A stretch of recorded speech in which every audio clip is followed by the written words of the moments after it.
Good morning everyone. Ano ang inyong nakikita? Ang lalaki guys, oh. Ang ingay ng mga talagang aso ni Ninang.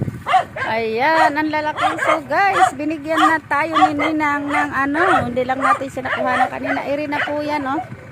Binigyan ako ng hinog na papaya. Gusto ko to guys. Panlinis ng ating internal part of the body. Panlinis ng ating bituka. Diyan galing yan guys. Binigay ni Ninang. Thank you so much niya nila. Tapos napansin nyo guys. Ayan oh. Meron silang mga saging na tampuhin. Ito nakayuko na. Siguro nahangin to. Ayan oh. Ayun oh. Nabali pala siya eh. Ayun. Tapos guys. Meron pa palang isang puno ng papaya. Ayun pa oh. Dito rin pala hiningian ng papaya noon ni Tatay Unjing. Yung dinala ko doon kay Jeep nung dumalaw kami sa kanya. Ayan guys, oh, ang luwag ng kanilang pechay. Napakaluwag ng kanilang taniman. Nahabis na pala yung doon gawi. Ito may nagtitira pa.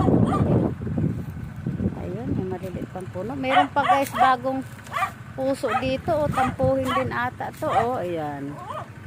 Maraming salamat po sa inyong lahat. Kami ay dumaan lang dito. Galing kami ng Cabanatuan City guys.